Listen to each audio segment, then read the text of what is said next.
მოგესალმებით. ვაგრძელებთ ბუნებისმეტყველების გზამკვლევის განხილვას, რომელიც გვაძლევს ინფორმაციას იმის შესახებ, როგორ წარიმართოს ბუნებისმეტყველების სწავლასწავლების პროცესი ეროვნული სასწავლო გეგმის მიზნების შესაბამისად. ვიდეო გაიჩი წარმოდგენილი აქტივობები სარეკომენდაციოა.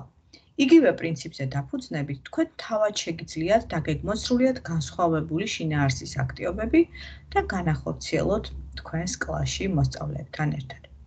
წარმოდგენილი გაკვეთილები ეყრდნობა გრიფირებულ სახელმძღვანელოებს, მოცემულ შემთხვევაში ეს გახლავთ გამომცემლობა კლიოს მე-6 კლასის ბუნებისმეტყველების სახელმძღვანელო უსუდან ქანთარიას, ლეილა ჩიჩუას, ნანა ბარნაველის, მარიამ კაშიას ავტორობით. ასევე გთავაზობთ გამოიყენოთ ტელესკოლის გაკვეთილი მავნე ჩვევები, რომელიც დაგეხმარება თქვენი სასწავლო პროცესი კიდევ უფრო საინტერესო გახადოთ. შემოგთავაზებთ რასაკვირველია სხვა რესურსებსაც, რაც ხელს შეუწყობს თქვენი მოსწავლეების აქტიურ ჩართულობას საგაკვეთილო პროცესში, გაზრდის მათ мотивაციას და შესაძლებლობას მოგცემთ მიაღწიოთ დასახულ მიზნებს. მოცემულ შემთხვევაში ჩვენ წარმოგიდგენთ თემას ცოცხალი სამყარო. ამ თემის ფარგლებში გთავაზობთ რამდენიმე კომპლექსურ დავალებას, მაგალითად, როგორიცაა ყველა ორგანოს მუშაობა მნიშვნელოვანია ორგანიზმისთვის, ადამიანის რომელიმე ორგანოს მნიშვნელობის წარმოჩენა ბუკლეტის სახით, მუშაობთ სამიზნე ცნებაზე, ორგანიზმების აგებულება და თვისებები და ძირითადი განსახილველი საკითხი ადამიანის ორგანიზმია. ფიზიკურ აქტივობაზე ორგანიზმის პასუხის წარმოდგენა კვლევის ანგარიშის საშუალებით მეორე კომპლექსური დავალება. ამ შემთხვევაშიც მუშაობთ სამიზნე ცნებაზე, ორგანიზმის აგებულება და თვისებები და საკითხი გახლავთ ადამიანის სუნთქვა და სისხლის მიმოქცევა. კიდევ ერთი კომპლექსური დავალება, რომელი ავირჩიოს ასუსნავები თუ ჯანსაღი საკვები, ჯანსაღი კვების უპირატესობის წარმოჩენა ვიდეო რგოლის სახით. ამ შემთხვევაში მოსწავლეები მუშაობენ სამიზნე ცნებაზე, ჯანმრთელობა და დაავადება, განსახილველი საკითხი გახლავთ ჯანსაღი კვება. კომპლექსური დავალება, რომელსაც დღეს წარმოგიდგენთ, გახლავთ შემდეგი. თამბაქო ზიანს აყენებს ადამიანის ჯანმრთელობას. კომიქსის არათამბაქოს შექმნა. სამიზნე ცნება, ჯანმრთელობა და დაავადება და საკითხი ეს არის ადამიანის ჯანმრთელობა. რასაკვირველია, ჩვენ ძირითადი რესურსი, რომელსაც ვიყენებთ კომპლექსური დავალების განსახორციელებლად, გახლავთ სახელმძღვანელო და კონკრეტულად მისი მე-9 პარაგრაფი ადამიანი და მავნე ჩვევები. და როგორც წეღან უკვე გითხარით, ეს არის ასევე ტელესკოლის გაკვეთილი მავნე ჩვევები, რომლის მისამართსაც ხედავთ ეკრანზე. გაგაცნობთ კომპლექსური დავალების პირობას. მე-5 კლასელი გიორგი ოთახში ლეგოს აწყობდა. უნებურად სატელევიზიო გადაცემიდან მის ყურს მოხვდა ფრაზა პასიური მწეველი. გიორგიმ უფროს დას მე-6 კლასელ თამარს მიმართა განმარტებისთვის. აღმოჩნდა, რომ თამარისთვისაც პასიურსა და აქტიურ მოწევასთან დაკავშირებით არაფერი იყო ცნობილი.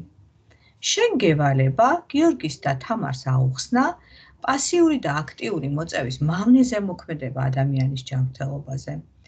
ჩაატარე ექსპერიმენტი, დაამუშავე მოცემული ინფორმაცია და შექმენი კომიქსი, რომლითაც წარმოადგენ რა გავლენას ახდენს პასიური და აქტიური მოწევა ადამიანის ჯანმრთელობაზე.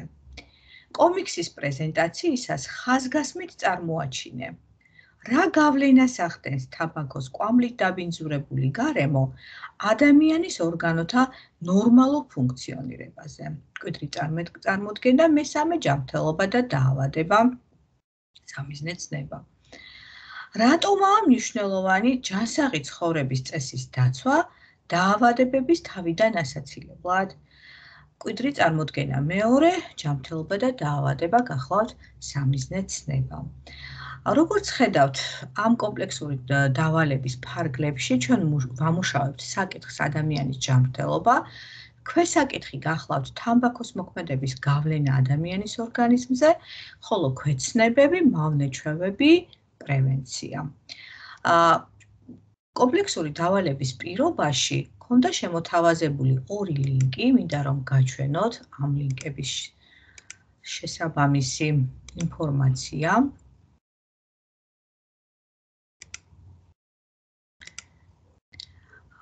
მოსწავლემ იმისთვის, რომ შეასრულოს კომპლექსური დავალება, უნდა განახორციელოს ექსპერიმენტი მწვეველი ბოთლი, რომლისთვისაც მას სჭირდება კოლბა, ან თეთრი ფერის მინის მილი, ბამბა, თაბახის ფურცელი, ასანთი და წებოვანი ლენტი.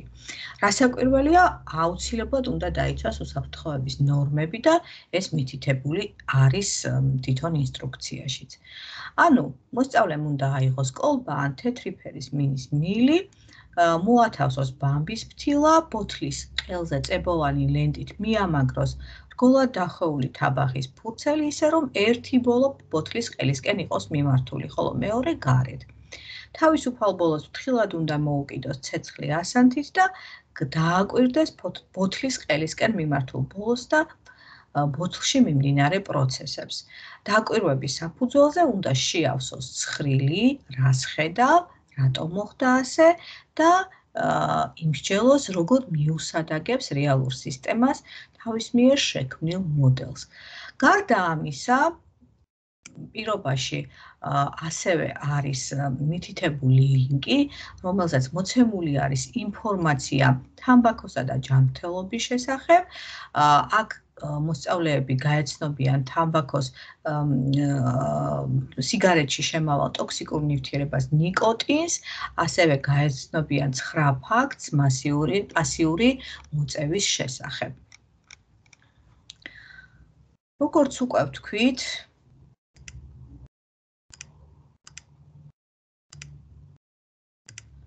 კომპლექსური დავალებაზე მუშაობის პროცესში ჩვენ მუშაობთ სამიზნეცნება, ჯანმრთელობა და დაავადებაზე.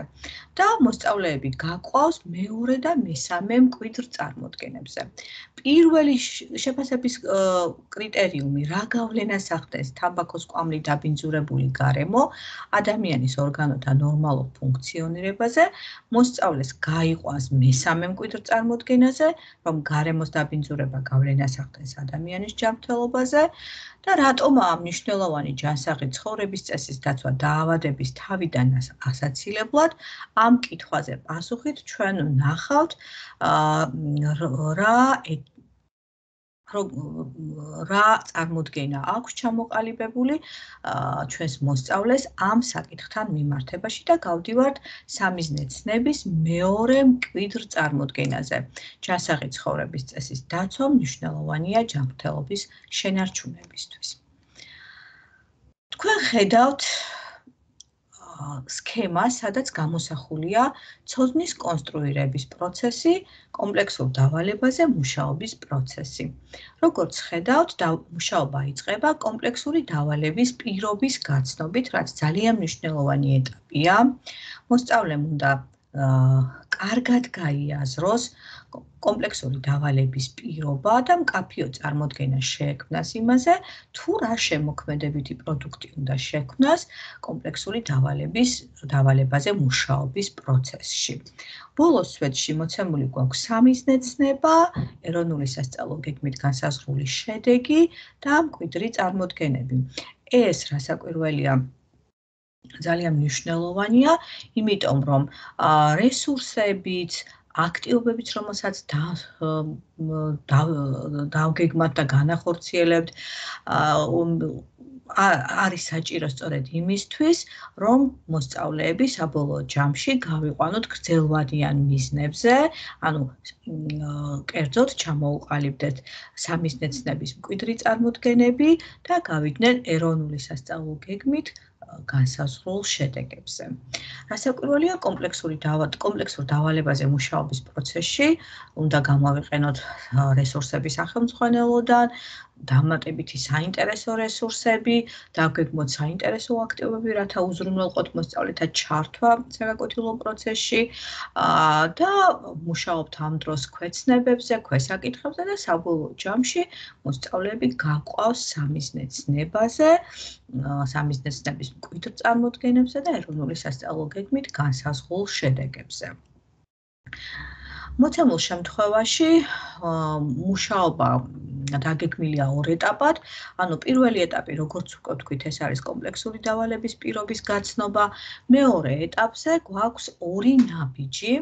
პირველ ნაბიჯზე დაგეგმილი აქტივობები ემსახურება იმას, რომ მოსწავლემ შეძლოს პასუხი გასცეს კითხვაზე, რა გავლენას ახდენს თამბაქოს კვამლით დაბინძურებული გარემო ადამიანის ორგანოთა ნორმალურ ფუნქციონირებაზე, ანუ პირველი შეფასების კრიტერიუმზე ჰქონდეს პასუხი, ხოლო მეორე ნაბიჯის აქტივობები ხელს შეუწყობს, რომ გასცეს პასუხი მეორე კითხვაზე, რატომაა მნიშვნელოვანი ჯანსაღი ცხოვრების წესის დაცვა დაავადებების თავიდან ასაცილებლად.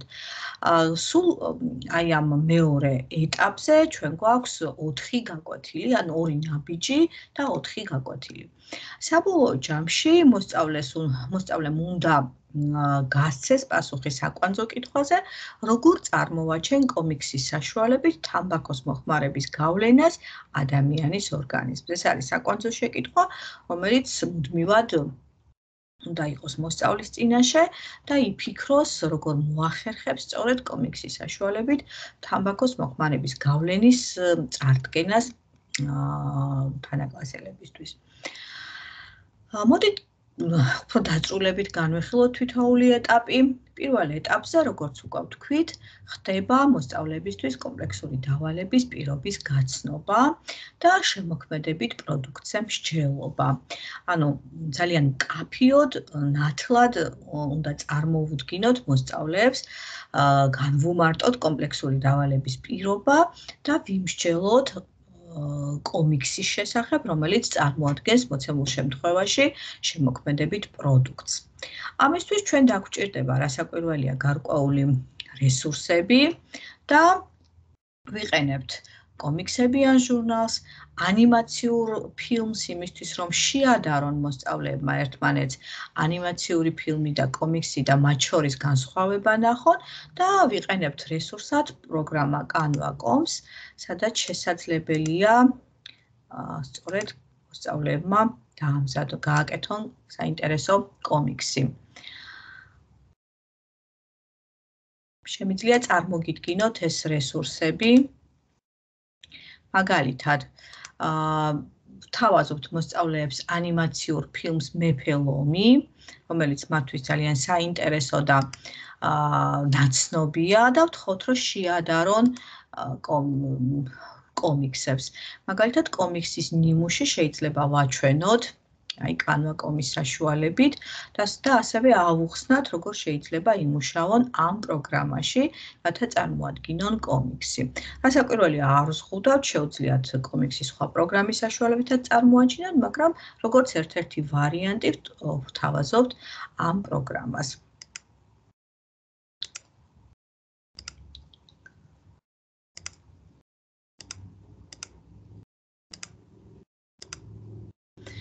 რასაკვირველია, გათვალისწინებული გვაქვს რამდენიმე აქტივობა. პირველი, როგორც უკვე ვთქვით, ეს არის კომპლექსური დავალების პირობის გაცნობა. შემდეგ მასწავლებელი წარუდგენს კომიქსის შესახებ საინფორმაციო ტექსტს, ან კომიქსები ან ჟურნალს მოსწავლეებს და მსჯელობენ ზოგადად კომიქსების შესახებ. ხდება შემდეგ უკვე ანიმაციური ფილმის დემონსტრირება და კომიქსის და ანიმაციური ფილმის ერთმანეთთან შედარება დიაგრამის ან ვენის დიაგრამის საშუალებით და მეხუთე აქტივობად გთავაზობთ პრაქტიკულ მუშაობას უკვე Canva.com-ში და აი ამ პროგრამაში თამბაქოს მოხმარების ამკრძალავი ლოგოს შექმნას, რომ მოსწავლეებმა მოახერხონ ამ პროგრამაში მუშაობა და ლოგოს შექმნა. რასაკვირველია, სამიზნე ცოდნის კონსტრუირებისთვის ჩვენ დაგვჭირდება გარკვეული შეკითხვები და სწორედ ეს შეკითხვები გვაქვს მოცემული. მაგალითად, რა არის ანიმაცია, რა არის კომიქსი, რით განსხვავდება ანიმაცია და კომიქსი, რისთვის ვიყენებთ ანიმაციას, რა მიზნით იქმნება კომიქსი, რატომ არის მნიშვნელოვანი თამბაქოს ამკრძალავი ლოგოს შექმნა, როგორ შექმენი ანიმაციური ნახატი ან კომიქსი, როგორ გამოიყენე Canva.com პროგრამა ლოგოს შესაქმნელად, როგორ შეიძლება გამოვიყენოთ იგივე პროგრამა კომიქსის შესაქმნელად. ფიქრობ, მოცემული რესურსები, აქტივობები, აი ეს შეკითხვები ნამდვილად ხელს შეუწყობს სამიზნე ცოდნის კონსტრუირებას და მოსწავლეებს ნათელ წარმოდგენას შეუქმნის იმის შესახებ, თუ როგორ უნდა იმუშაონ შემოქმედებითი პროდუქტის შექმნისთვის. შემდეგი ნაბიჯი, ეს უკვე გახლავთ კომპლექსური დავალების შინაარსის რეალიზება და აქ დაგეგმილი აქტივობები მოსწავლეებს ხელს შეუწყობს უპასუხო მკითხვაზე, რა გავლენას ახდენს თამბაქოს კვამლით დაბინძურებული გარემო ადამიანის ორგანოთა ნორმალურ ფუნქციონირებაზე. ასეთ შემთხვევაში ვიყენებთ რამდენიმე რესურსს, რამდენიმე სამუშაო ფურცელს და ასევე დაგეგმილი გვაქვს რამდენიმე აქტივობა. მაგალითად, შესაძლებელია, რომ მოსწავლეებს წარუდგინოთ ასეთი სამუშაო ფურცელი.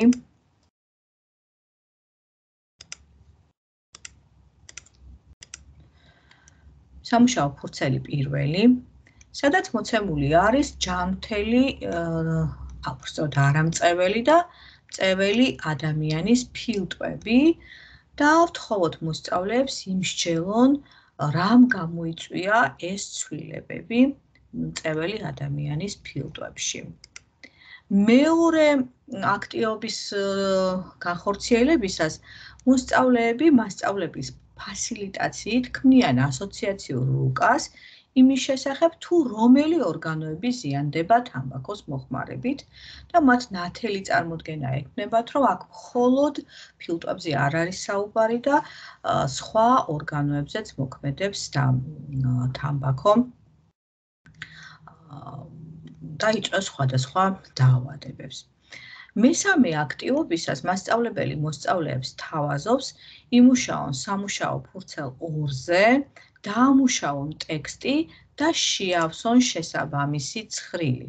ნახეთ, სამუშაო ფურცელ 2-ზე მოცემული არის ინფორმაცია თამბაქოს გავლენა ჯანმრთელობაზე, ინფორმაცია იმის შესახებ, რა გავლენას ახდენს თამბაქო გულსისხლავთა სისტემაზე, საუბარია გულსისხლავთა დაავადებებზე, კიბოვან დაავადებებზე, ფილტვების დაავადებებზე, მოწვევით გამოწვეულ ჯანმრთელობის სხვა რისკებზე და შემოთავაზებული გვაქვს ცხრილი, რომელიც უნდა შეავსონ მოსწავლეებმა მას შემდეგ, რაც გაეცნობიან ამ ინფორმაციას. გააკეთონ ჩანაწერები შესაბამის გრაფაში.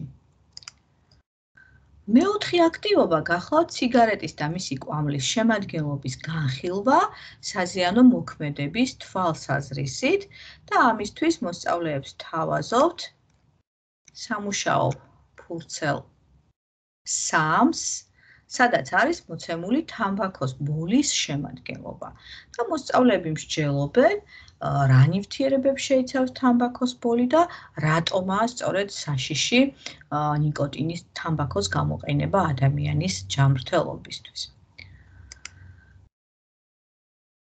რასაკვირველია, მიზნის მისაღწევად ძალიან მნიშვნელოვანია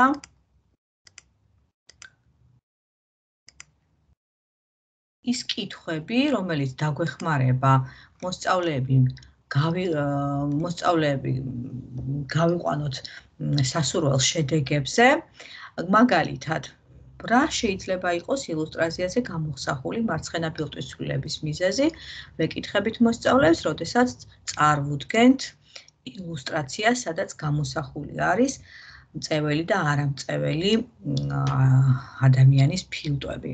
როგორ ფიქრობთ, როგორ გამოიყურება არამწეველი ადამიანის ფილტვი და მწეველი ადამიანის ფილტვი? რომელ ორგანოებზე ახდენს მავნეზე გავლენას თამბაქოს მოხმარება? რა გავლენას ახდენს თამბაქოს მოხმარება ამა თუ იმ ორგანოზე? შენთვის ნაცნობი რომელი ნივთიერებები შედის თამბაქოს კვამლში, რომელიც ზიანს აყენებს ადამიანის ორგანიზმს? რატომ არის საფრთხის შემცველი სიგარეტის მოხმარება? როგორ შეუსაბამე ტექსტში მოცემული ინფორმაცია ცხრილში მოცემულ ილუსტრაციებს ამ კითხვას უსვამთ, როდესაც მოსწავლე ასრულებს სამუშაო ფურცელ 2-ში მოცემულ დავალებას და ავსებს შესაბამის ცხრილს. ეს კითხვები და ზოგადად აქტივობები არის რასაკვირველია სარეკომენდაციო, თქვენ შეგიძლიათ გაამრავალფეროვნოთ აქტივობები, შეცვალოთ აქტივობები, დაამატოთ სამიზნეცოდნაზე კონსტრუირებული სამიზნეცოდნის კონსტრუირებაზე ორიენტირებული შეკითხვები, ან შეცვალოთ სხვა შეკითხვებით და ასე შემდეგ. თავარია, რომ ამ აქტივობების განხორციელების შემდეგ მოსწავლემ უნდა შეძლოს უპასუხოს კითხვაზე, რა გავლენას ახდენს თამბაქოს კვამლით დაბინძურებული გარემო ადამიანის ორგანოთა ნორმალურ ფუნქციონირებაზე. შემდეგი ნაბიჯი გახლავთ ის აქტივობები, რომელთა განხორციელების შედეგად მოსწავლე შეძლებს უპასუხოს კითხვაზე, რატომაა მნიშვნელოვანი ჯანსაღი ცხოვრების წესის დაცვა დაავადებების თავიდან ასაცილებლად. და ეს აქტივობები დაგვეხმარება მოსწავლე გავიყვანოთ ჯანმრთელობა და დაავადების მეორე მკვიდრ წარმოდგენაზე. რესურსად ვიყენებთ სახელმძღვანელოს მე-9 პარაგრაფს და ტელესკოლის გაკვეთილს და ასევე ამ ნაბიჯების განხორციელებისას მოსწავლეებს ვთავაზობთ დაამუშავონ სახელმძღვანელოში მოცემული საინფორმაციო ტექსტი და უპასუხონ დასმულ შეკითხვებს და შემდეგ იმსჯელონ, რამდენად მნიშვნელოვანია ჯანსაღი ცხოვრების წესის დაცვა დაავადებების თავიდან ასაცილებლად. ამ კითხვებზე პასუხის გაცემაში მათ რასაკვირველია დაეხმარებათ მოცემული ტექსტიც და ტელესკოლის გაკვეთილიც. ასევე სამიზნეცოდნაზე გასაყვანად დაგვეხმარება მოცემული შეკითხვები, მაგალითად, რომელი ორგანოებისგან შედგება სასუნთქის სისტემა, სად მდებარეობს ფილტვები და რა ფუნქცია აქვს მას, რომელი აირების ცვლა მიდის ჩასუნთქვა ამოსუნთქვის დროს. ამ კითხვებზე პასუხის გაცემას მოსწავლეები მოახერხებენ, იმიტომ რომ მათ უკვე ნასწავლი აქვთ სასუნთქვის ორგანოები და აირთა ცვლა ფილტვებში, შესაბამისად სჭირდებათ, რომ გაიხსენონ ნასწავლი მასალა. თქვენი აზრით, სად მიდის ფილტვებიდან ჟანგბადი და როგორ ჩნდება ფილტვებში ნახშირორჟანგი? ეს კითხვაც შეიძლება დაუსვათ. რა მოხდება თუ ჰაერის ნორმალური შემადგენლობა შეიცვლება თამბაქოს კვამლის გამონაბოლქვით? რატომ არის აკრძალული მოწევა დახურულ სივრცეებში? რა მიზნით იქნება მოსაწევი ადგილები დახურულ სივრცეში? როგორ მოიქცევი თუ დახურულ სივრცეში შენი თანმხლები ადამიანი მოსწევს თამბაქოს? ანუ მას შემდეგ, რაც მოსწავლემ გაიაზრა, რამდენად მავნეა თამბაქოს კვამლი, აი აქ უკვე ძალიან საინტერესოა, როგორ მოიქცევა ის თუ კი დახურულ სივრცეში შენიშნავს, რომ მისი თანმხლები ადამიანი იწყებს თამბაქოს მოწევას. რა მნიშვნელობა აქვს მავნე ჩვევებზე უარის თქმას ჯანმრთელობის შესანარჩუნებლად? ესეც ვფიქრობ, რომ ძალიან საინტერესო შეკითხვა არის და მოსწავლეები იმსჯელებენ მავნე ჩვევებზე უარის თქმის მნიშვნელობის შესახებ. ზოგადად ადამიანის ჯანმრთელობისთვის. ვფიქრობ, ეს აქტივობები, პასუხები მოცემულ შეკითხვებზე ხელს შეუწყობს მოსწავლეებს, რომ პასუხი გასცენ კითხვაზე, რატომაა მნიშვნელოვანი ჯანსაღი ცხოვრების წესის დაცვა დაავადებების თავიდან ასაცილებლად. მას შემდეგ, რაც განვახორციელებთ აი ამ ნაბიჯზე, ორივე ნაბიჯზე დაგეგმილ აქტივობებს, მოსწავლე უკვე შეძლებს წარმოგვიდგინოს თავის მიერ შექმნილი კომიქსი და პრეზენტაციისას ვთხოვთ აღწერონ, როგორ წარიმართა მუშაობის პროცესი, აღწერონ რა პროდუქტი შექმნეს, რას შეეხება მის მიერ მომზადებული დავალება, რისი თქმა უნდოდა კომიქსის საშუალებით, ასევე წარმოადგინოს მისი აზრით, ვის შეიძლება დაინტერესდეს შექმნილი კომპლექსური დავალებით და რატომ. ძალიან საინტერესოა გვითხრას, რა დაბრკოლებებს წააწყდა დავალებაზე მუშაობის პროცესში და რაიმე შეცვლიდა თუ არა, თუ კი ხელახლა დაიწყებდა დავალებაზე მუშაობას. ასევე რით გავს და რით განსხვავდება მისი დავალება თანაკლასელების ნაშრომებისგან. ამ კითხვაზე პასუხიც ძალიან საინტერესოა, რადგან უკვე მოსწავლე კრიტიკულად უდგება საკუთარ ნამუშევარს და ძალიან გუწრფელად ასახელებენ ხოლმე რა მოეწონა თქვათ მეგობრის ნამუშევარში და რას შეცვლიდა საკუთარ ნამუშევარში. ანუ ამ კითხვებზე პასუხის გაცემით მოსწავლე ხელახლა უბრუნდება გაწეულ სამუშაოს, მოცემული კითხვები ხელს უწყობს მეტაკოგნიტური უნარების ჩამოყალიბებას, მოსწავლე ფიქრობს საკუთარი სწავლის პროცესზე, აანალიზებს და მსჯელობს იმაზე, თუ რა დაბრკოლებებს წააწყდა, რამდენად საინტერესო იყო მისთვის სწავლის პროცესი და რას შეცვლიდა ხელახლა რომ იწყებდეს მუშაობას. რა საკვირველია წარმოგიდგენთ გარკვეულ რეკომენდაციებს სწავლა-სწავლების პროცესისთვის. უპირველეს ყოვლისა ვახორციელებთ აქტიურ სწავლას, რომლის მთავარი მონაწილე სწორედ მოსწავლეა და მასწავლებელი ფასილიტაციას უწევს ამ პროცესს. რა საკვირველია აქტივობები ისე უნდა დავგეგმოთ, რომ მოხდეს წინარე ცოდნაზე დაყრდნობით ახალი ცოდნის კონსტრუირება. ყურადღება გავამახვილოთ სტრატეგიებზე, რომელსაც იყენებს მოსწავლე საკუთარი სწავლის პროცესის განხორციელებისას, ასევე ცოდნის სამივე კატეგორიაზე და მასალის ორგანიზებაზე და ურთიერთდაკავშირებაზე. რა საკვირველია, ძალიან მნიშვნელოვანია, თუ კი დიფერენცირებულად მიუდგებით თითოეულ მოსწავლეს მისი ინტერესების და შესაძლებლობების შესაბამისად. მთელი პროცესის განმავლობაში ჩვენ მოსწავლეებს ვაძლევთ განმავითარებელ შეფასებას ყველა ეტაპზე, ხას ვუსვავთ მის მიღწევებს და ასევე ვეხმარებით ხარვეზების აღმოფხვრაში და შედეგების გაუმჯობესებაში. ძალიან კარგია, როდესაც აი ამ პროცესში ჩართული არის მშობელიც, რომელმაც იცის რა კომპლექსურ დავალებაზე მუშაობს მისი შვილი და აფასებს, რამდენად ერთვება მოსწავლეს სწავლა-სწავლების პროცესში, რამდენად კომფორტულია მისი შვილისთვის აი ამ დავალებაზე მუშაობა.